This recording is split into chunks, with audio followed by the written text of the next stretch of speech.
Jadi gini ya kawan, ini kita tidak ingin membantah secara khusus, tapi ini alat torik. Alat torik itu apa? Ya jalan aja gitu ya. Pertama, kita sampaikan kaidah yang dipakai tentang halalnya rokok dengan al-aslu fil asya adalah ibahah. Kaidah asal segala sesuatu itu adalah mubah hatta yaji'a shariful ibahah.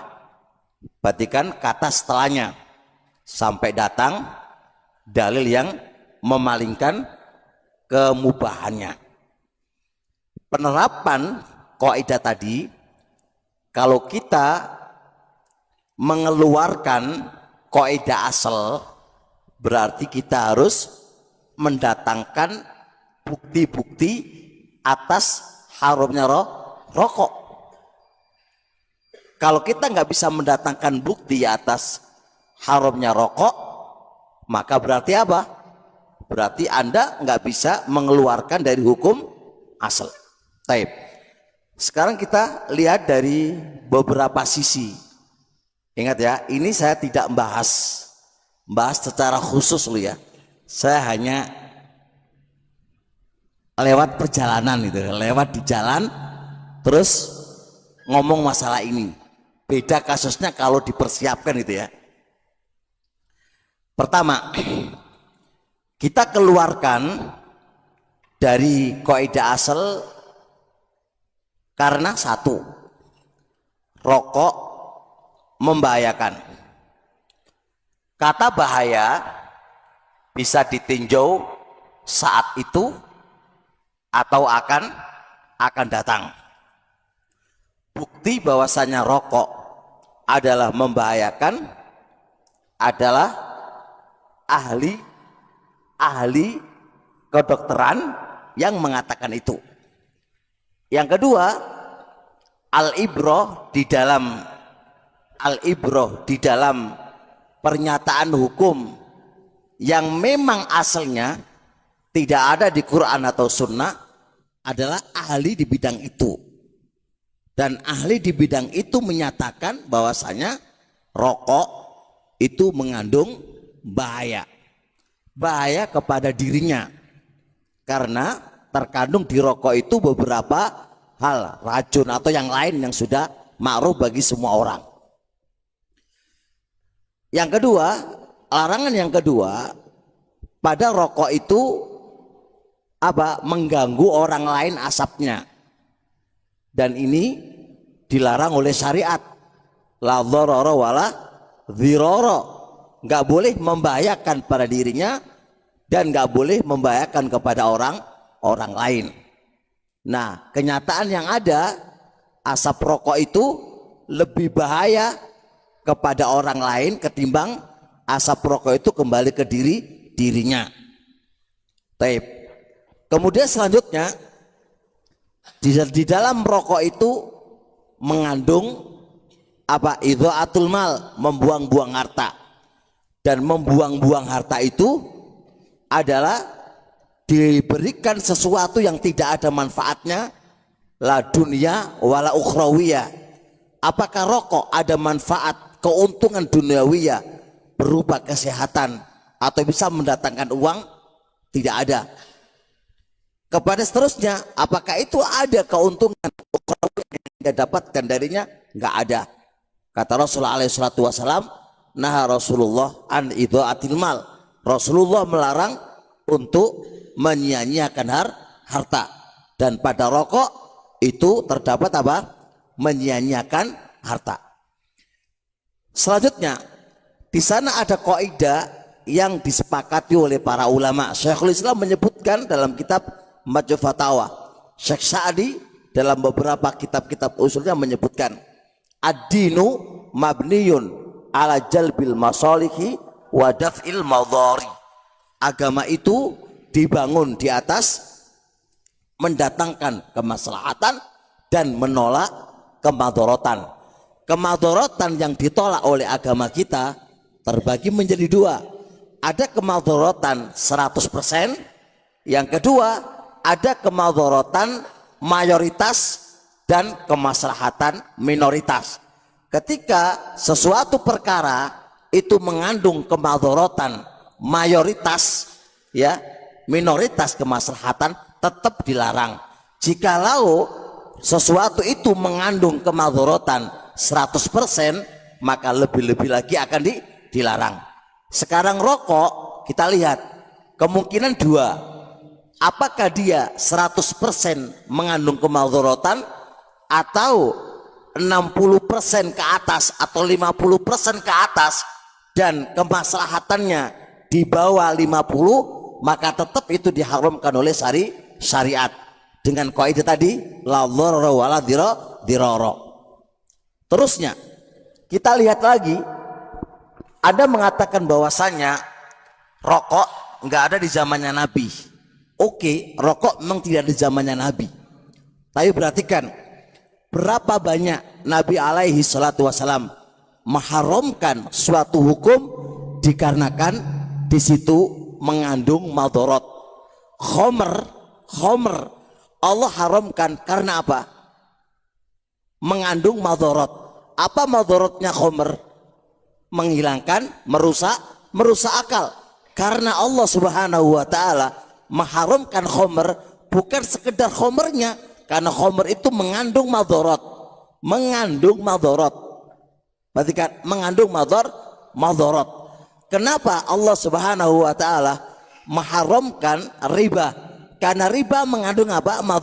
Madharat. Apa? Menyekik orang yang berhutang. Madharat.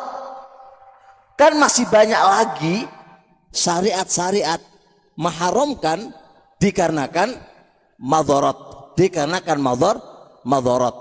Tapi logika paling mudah. Sekarang logika nih. Rokok yang sudah dikenal mendatangkan madharat. Kalau andai kata ada di zaman Nabi,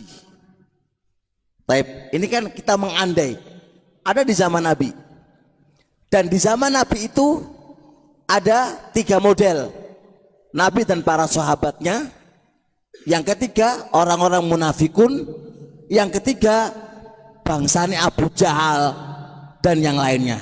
Kira-kira dari 3 orang ini yang mengisap rokok siapa? Nabi dan para sahabatnya, ataukah orang-orang munafikun dan Abu Jahal? Dan yang berasumsi antum sekarang, kalaulah rokok itu ada di zaman Nabi, padahal rokok itu ada madharatnya, sudah sepakati itu, hatta ustadz yang merokok pun meyakini itu ada madharatnya. Kalau rokok itu ada di zaman Nabi alaihi salatu wassalam, sedangkan di zaman Nabi itu ada Nabi dan para sahabatnya, ada munafik dan sekelompoknya, ada Abu Jahal, Abu Lahab, orang-orang kafir dan yang semisalnya. Kira-kira yang terbayang di benak kamu, yang rokokan siapa? Abu Jahal atau Nabi? Abu Jahal dan bala tentaranya. Karena apa? Begitulah Abu Jahal dan bala tentaranya kan. Dia nggak memikirkan apakah itu maslahat atau tidak.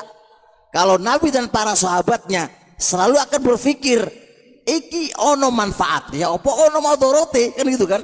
Selama itu bermadharat, gak bakal Nabi dan para sahabatnya itu mengisapnya dan meminumnya. Itu begitu ya kawan. Dong apa ya? Jelas? Dong apa? Sekarang yang kedua, pelajaran penting. Wahai seorang ustadz, yang ngisap rokok itu kira-kira di Indonesia ini, sekarang Anda nggak usah bicara hukum asal adalah ibaha. Kita bicara kira-kira pelaku rokok yang ada di Indonesia ini, siapakah mereka? Orang yang terbaik, yang menitik jalannya salaf, atau orang yang paling terjelek? yang tidak meneliti jalannya salaf. Taib. Yang kedua, Anda berdalil dengan ucapan Syaukani rahimahullah ta'ala. Syaukani mengatakan bahwasanya qad itu adalah boleh dan hukum asal adalah ibaha. Kalau kita mau merujuk kepada ucapan Syaukani rahimahullah ta'ala, ketika beliau mengatakan qad itu adalah ibaha, karena kaidah asal al aslu fil asal ibaha, belum mendatangkan kata setelahnya kecuali sesuatu yang yadhurru memadharatkan ajilan atau ajilan. Perhatikan kata setelahnya, kecuali sesuatu yang itu mendatangkan madharat baik saat itu atau akan datang. Oke, kaidah Syaukani jelas. Cuma walaupun penerapan beliau itu adalah ijtihad beliau, tapi ada kata yang harus kita terapkan di sini. Anda jangan berdalil ucapan Syaukani lalu berhenti di situ. Perhatikan kata setelahnya. Syaukani juga mengatakan kecuali sesuatu itu mengandung madharat baik saat itu madharatnya atau akan datang. Terapkan kepada rokok. Apakah rokok tidak mengandung madharat baik saat atau datang? Jawabannya iya. Anda nggak usah tertipu di prakteknya Syaukani, tapi perhatikan kaidah yang dibawakan oleh Syaukani. Anda jangan tertipu di prakteknya Syaukani. Ada Syaukani mujtahid, dan orang yang beristihad qad akhta'a, bisa salah, dan Syekhuna Mubil membantah Syaukani terkait dengan qad itu. Wa hadza ijtihad Syaukani, dibantah oleh para ulama. Jadi kita nggak boleh ngikuti ijtihadnya ulama yang salah sebagai pelindung atas ijtihad kita, atas perbuatan kita. Nggak boleh dong. Seorang muslim itu adalah mengambil pendapat yang hak, yuafiqul hak, mencocoki kebenaran, mencocoki dalil.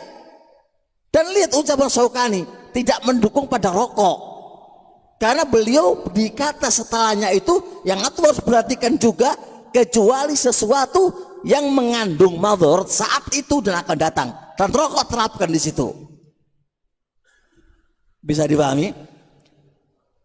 Teman-teman semuanya, jangan mengambil keringanannya para ulama. Maka Imam Ahmad mengatakan man tatabba'a rukhsal ulama'i faqad tazandaqa. Siapa saja orangnya yang mencari keringanan-keringanan ulama, ujung-ujungnya pasti akan menjadi zindiq. Tapi seorang muslim bukan mencari keringanannya, tapi mencari kebenaran, apa yang mencocoki hak. Yang kedua, jangan Anda mengikuti hawa nafsu Anda lalu mencari dalil untuk menguatkan nafsu kita. Maka seorang muslim ketika dia salah, maka bagusnya bertobat kepada Allah itu lebih terhormat ketimbang kita mengambil dalil, beristinbat sana sini yang akan menunjukkan kesalahan lebih fatal lagi. Itu sedikit jawaban, walaupun secara singkat dan cepat, atas seseorang yang membolehkan rokok, dan rokok perbuatan maksiat yang tidak mengeluarkan pelakunya dari ahlussunnah. Rokok tidak mengeluarkan pelakunya dari ahlussunnah. Dan dia maksiat dari maksiat kepada Allah Subhanahu wa ta'ala. Bisa dipahami insyaallah? Dong bora, paham bora? Jelas? Aman? Kalau santri merokok piye coba? Ya? Digundul, ya? Kalau santri merokok gimana? Layaliku, tidak selayaknya seorang santri belajar agama merokok. Natub ilallah, kita tobat kepada Allah atas perbuatan ini. Paham? Dan ingat, merokok itu akan merusak agama kamu, akan merusak ilmumu, dan akan merusak ketakwaan kamu kepada Allah Subhanahu wa taala. Semoga Allah melindungi kita dari dosa dan maksiat.